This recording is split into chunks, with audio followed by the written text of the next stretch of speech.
السلام علیکم۔ ایک اور قسط کے ساتھ آج حاضر ہیں۔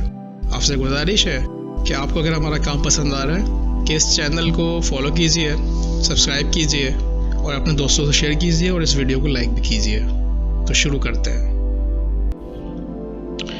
عمر بن خطاب رضی اللہ تعالیٰ عنہ اور تمام صحابہ کی جس تربیت نظام پرورش ہوئی وہ قرآنی نظام تھا جو اللہ رب العزت کی طرف سے اتارا گیا ہے۔ کسی نظام حیات کو سیکھنے کا وہی ایک مصدر ہے۔ رسول اللہ صلی اللہ علیہ وسلم اس بات کے حریص تھے کہ زندگی کو سیکھنے کا فقط ایک ہی سرچشمہ ہو اور یہ قرآن مجید ہی کا طریقہ کار ہو۔ چنانچہ عمر بن خطاب رضی اللہ تعالیٰ عنہ نے جن آیات کریمہ کو آپ صلی اللہ علیہ وسلم سے بنفس و نفیس سنا تھا، آپ کے اسلامی شخصیت سازی میں ان کا نمایاں اثر رہا۔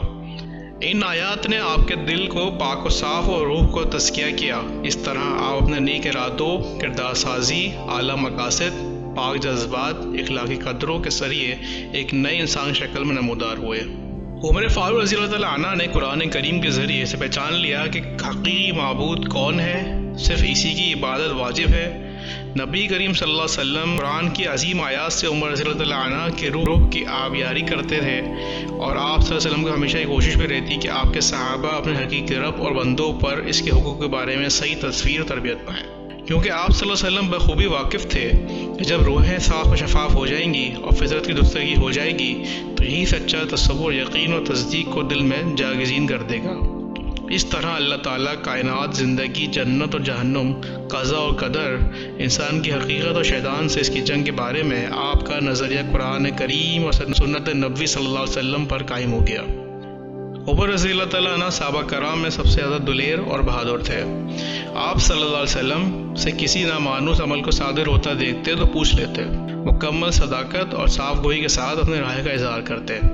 آپ کے کمال دانائی اور قرآن کریم کے مقاصد پر عبور و نقطہ فہمی کی اہم دلیل ہے کہ بعض موقعوں پر آپ کے نظریے اور رائے کی تائید کے موافق قرآن مجید کا نزول ہوا۔ عمر رضی اللہ تعالیٰ عنہ کا بیان ہے، میں نے اپنی رب کی 3 چیزوں میں موافقت کی۔ میں نے کہا، اے اللہ کے رسول، اگر آپ مقام ابراہیم کو نماز کی جگہ بنا لیں تو بہتر ہوگا۔ اللہ تعالیٰ نے اس کا حکم نازل کر دیا۔ میں نے کہا، اے اللہ کے رسول، آپ کے پاس نیک و بد سبھی لوگ آتے ہیں، لہٰذا آپ ام المومنات کو پردے کا حکم دے دیتے تو بہتر ہوتا۔ تو اللہ تعالیٰ نے پردے کے متعلق آیات نازل فرمائی۔ سیدنا عمر رضی اللہ تعالیٰ عنہ نے اپنے قبول اسلام اور وفات نبی صلی اللہ علیہ وسلم سے قبل پورا قرآن مجید حفظ کر لیا تھا۔ اسلام لانے سے پہلے کی آیات کو چھوڑ کر تمام اسباب نزول آپ کو حفظ تھے۔ اگر ہم یہ کہیں کہ عمر رضی اللہ تعالیٰ عنہ قرآن کے اسباب نزول کے بہت بڑے عالم تھے تو خاص طور سے اپنی زندگی اسلامی میں یہ مبالغہ کی بات نہ ہوگی۔ دراصل براہ راست رسول اللہ صلی اللہ علیہ وسلم سے قرآن سیکھنے کے لیے باکثرت آپ کے ساتھ رہنا، فوت شدہ شرعی احکامات کو حفظ کرنا بھی اس کی اہم وجوہات میں سے ہے، کیونکہ آپ آغاز نزول میں ہی اسباب نزول اور حفظ قرآن کا اہتمام کرتے تھے، بعض برآں جس سے یہ چیزیں اور بھی آسان ہو جاتی۔ سیدنا عمر رضی اللہ تعالیٰ عنہ مکہ کے رہائشی تھے اور ان افراد میں سے تھے جنہوں نے ان پڑھ معاشرے میں لکھنا پڑھنا سیکھ لیا۔ یہ اس بات کی دلیل ہے کہ بچپن ہی سے آپ کو علم سے والیانہ لگاؤ تھا، اور آپ کی کوشش تھی کہ ان منتخب افراد سے ہو جائیں جنہوں نے اپنی ناخواندگی کو مٹا دیا، نفوس کو مہذب بنا لیا۔ مختلف عوامل و اسباب کی وجہ سے زمانہ رسالت میں اہم اور اونچا مقام حاصل کیا۔ ان عوامل میں سے یہ چیز بھی ہے کہ آپ پڑھنے لکھنے پر خصوصی توجہ دیتے، اور وہ اس وقت کی سب سے بڑی اہمیت بھی تھی۔ سیدنا عمر رضی اللہ تعالیٰ عنہ نے پڑھنا لکھنا اور ابتدائی تعلیم حرب بن امیہ یعنی ابو سفیان کے والد سے حاصل کی۔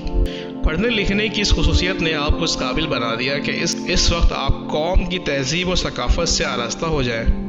اگرچہ ہم یقینی طور پہ کہہ سکتے ہیں کہ عمر رضی اللہ تعالیٰ عنہ کی شخصیت کو نکھارنے، صلاحیتوں کو اجاگر کرنے، کردار کو نمایاں کرنے اور نفس کو مہذب بنانے کا سب سے محرک آپ صلی اللہ علیہ وسلم کی دائمی محبت اور تعلیم گاہ نبوت صلی اللہ علیہ وسلم سے فیضیاب ہونا تھا۔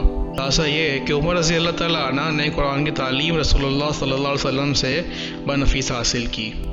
عمر رضی اللہ تعالیٰ عنہ کی اول ملاقات ہی قرآنی تربیت کا آغاز ہے۔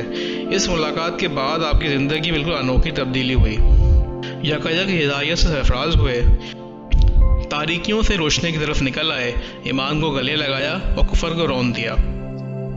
اپنے نئے دین اور آسان عقیدے کے لیے اس راستے کی تمام مشقتوں اور مشکلات کو برداشت کرنے کے عادی ہو گئے۔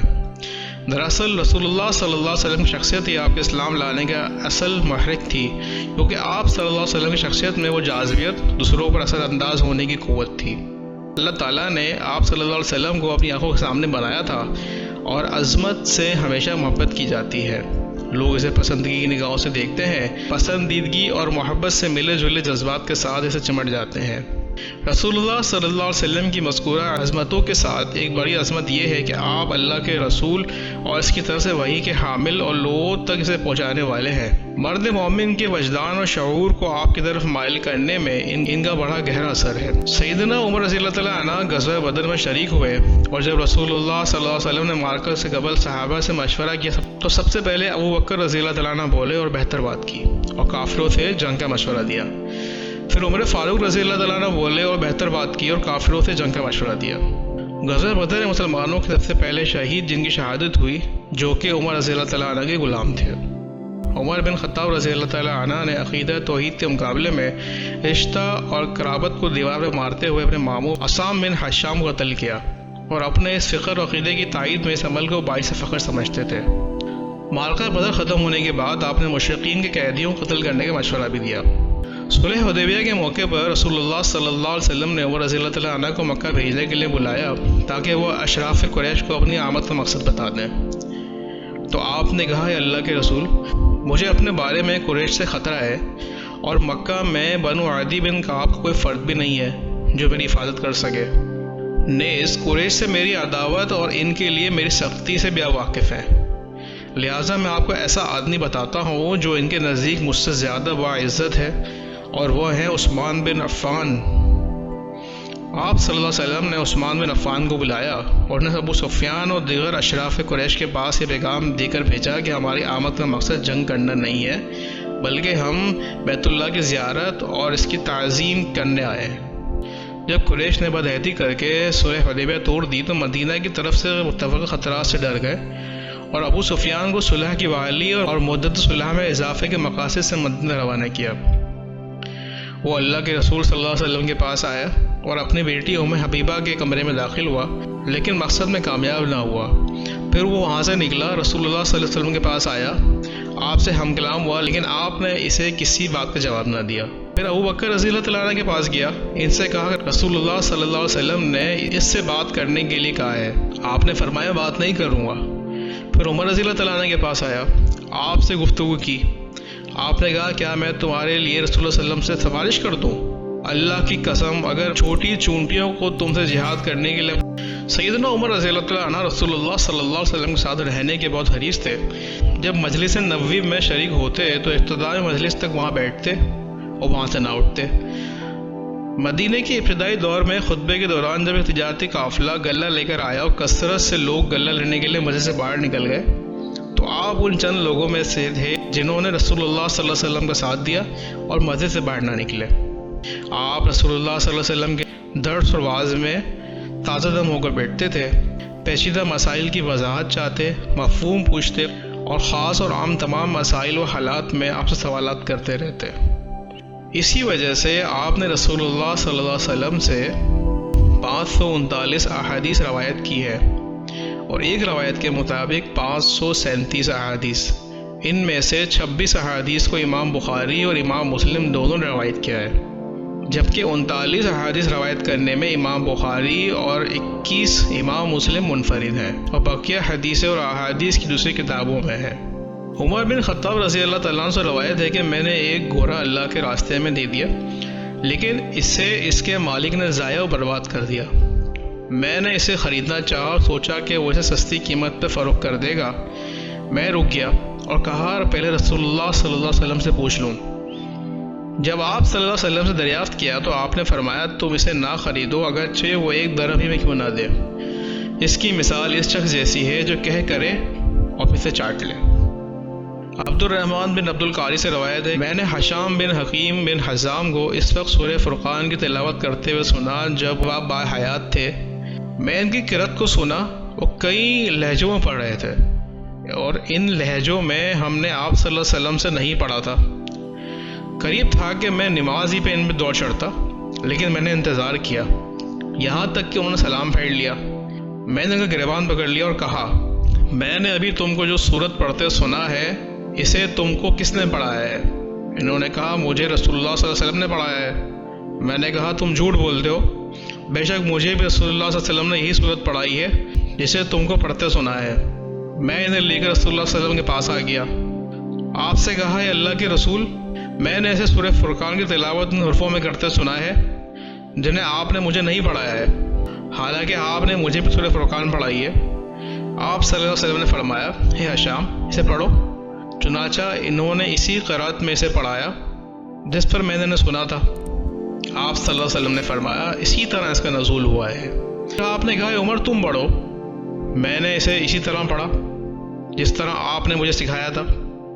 آپ صلی اللہ علیہ وسلم نے فرمایا اسی طرح اس کا نزول ہوا ہے۔ اور آپ صلی اللہ علیہ وسلم نے فرمایا بے شک قرآن 7 لہجوں پر نازل ہوا ہے، بس جو ان میں سے تمہیں میسر آئے پڑھو۔ عمر رضی اللہ تعالیٰ عنہ کے بیان ہے کہ جب حفصہ بنت عمر کے شوہر کا مدینہ میں وفات ہو گئی، جو آپ صلی اللہ علیہ وسلم کے صحابہ میں سے تھے، تو میں عثمان بن عفان رضی اللہ تعالیٰ عنہ کے پاس آیا اور ان سے حفصہ بنت عمر کی شادی کی پیشکش کی۔ میں نے کہا اگر آپ راضی ہوں تو میں حفصہ کی آپ سے شادی کر دوں۔ عثمان رضی اللہ تعالیٰ عنہ نے کہا میں ذرا اپنے معاملے میں غور کر لوں۔ چنانچہ پھر آپ کچھ دن ٹھہرے رہے۔ ایک دن ان کی مجھ سے ملاقات ہوئی اور مجھ سے کہا میں چاہتا ہوں میں شادی نہ کروں۔ عمر رضی اللہ تعالیٰ عنہ کا کہنا ہے کہ پھر میں ابوبکر صدیق رضی اللہ تعالیٰ عنہ کے پاس گیا، ان سے کہا اگر آپ راضی ہوں تو میں حفصہ بنت عمر کی آپ سے شادی کر دوں۔ ابوبکر رضی اللہ تعالیٰ عنہ خاموش رہے اور مجھے کوئی جواب نہیں دیا۔ چنانچہ میں عثمان بن عفان کے مقابلے میں ان سے بہت زیادہ غصہ ہوا۔ پھر وہ کچھ روز ٹھہرا رہا۔ رسول اللہ صلی اللہ علیہ وسلم نے حفصہ کو شادی کا پیغام دیا۔ میں نے آپ صلی اللہ علیہ وسلم سے اس کے نکاح کر دیا۔ پھر مجھ سے ابوبکر ملے اور کہا جب تم نے مجھ سے حفصہ کی شادی کے لیے پیشکش کی تھی میں نے کوئی جواب نہیں دیا تھا تو شاید تم مجھ سے خفا ہو گئے تھے۔ عمر رضی اللہ تعالیٰ عنہ نے کہا کہ ہاں۔ ابوبکر رضی اللہ تعالیٰ عنہ نے فرمایا تمہاری پیشکش ٹھکرانے سے مجھے اس کے علاوہ کسی چیز نے نہیں روکا تھا کہ میں جانتا تھا کہ رسول اللہ صلی اللہ علیہ وسلم نے حفصہ کا تذکرہ کیا ہے۔ در حقیقت میں آپ کا راز نہیں کھولنا چاہتا تھا۔ اگر رسول اللہ صلی اللہ علیہ وسلم حفصہ کو چھوڑ دیتے تو میں اسے قبول کر لیتا۔ آج کے لیے اتنا ہی، اگلی قسط کے ساتھ دوبارہ حاضر ہوں گے، جب تک کے لیے اللہ حافظ۔